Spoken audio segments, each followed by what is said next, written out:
Hello YouTube, this is Layout123 and thank you everybody. Just a little quick starter, I thought I'd say this to all the people who commented on my subscribers video. There's some great people out there and I thank you so much. And today I'm doing another review, and this time it's going to be of the class 86 by Hornby. This is an older one, Phoenix or Phonics, however you want to say it.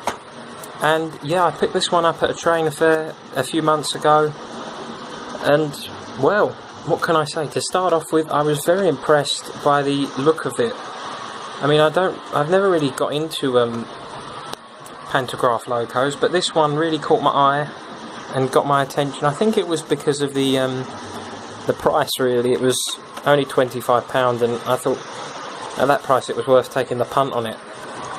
Just a little bit of background with the whole thing is that there's a switch on the top here, which you just see me flicking here, which means that you can either have the train pick up power from the pantographs, or you can have it pick it up through the bogies. And that is just a brilliant idea from Hornby when they thought of doing that.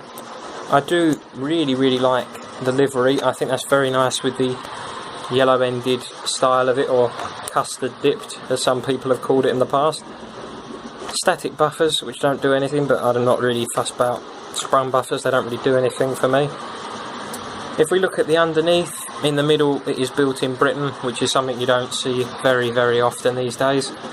It's driven from this end where there are two traction tyres on the wheels to help it go along, and it does, I believe, pick up power from the dummy end as well.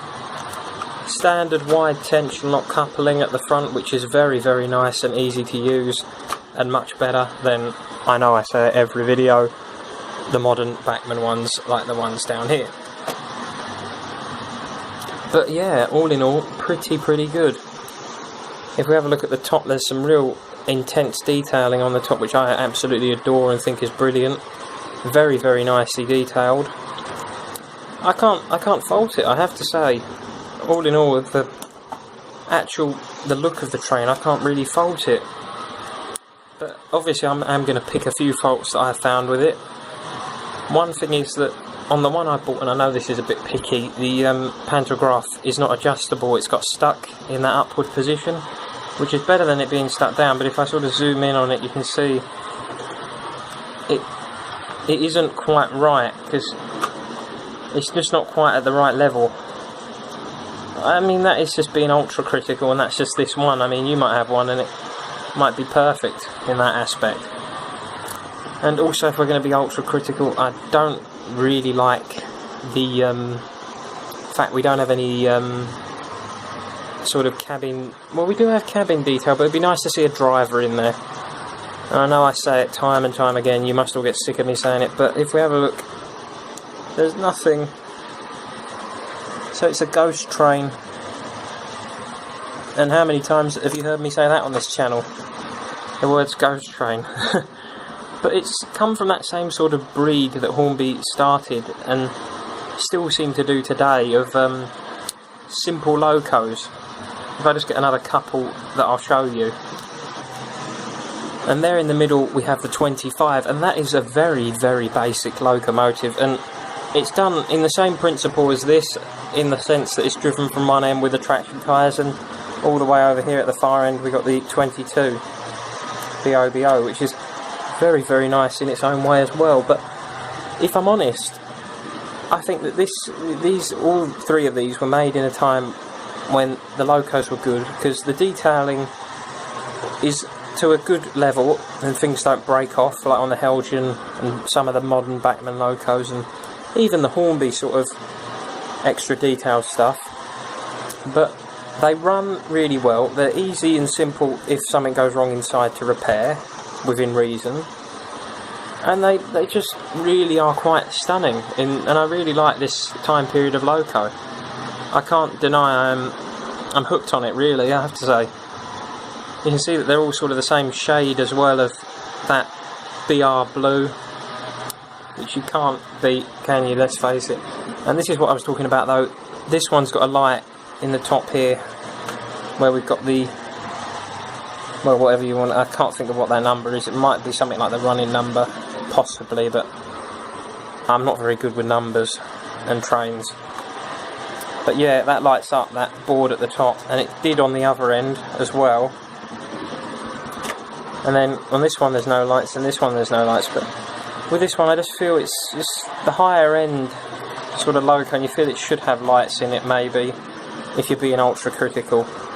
Another thing is maybe all the people who buy the more modern stuff, and I'm not one who doesn't, but you do tend to like all your extra detailing and really, really super detailed locos.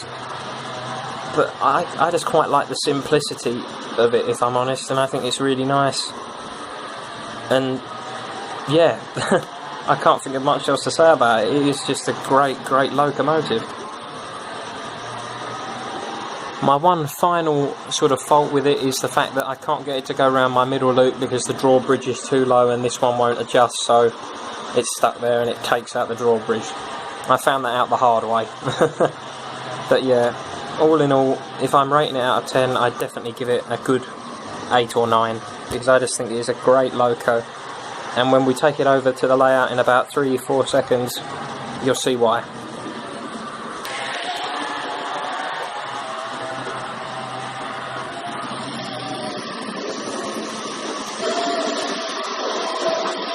I've hardly got the power turned up at all, but it has got so much power.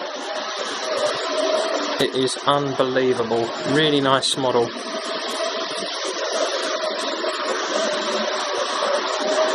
And it's one of those that you can use some really dynamic camera shots on.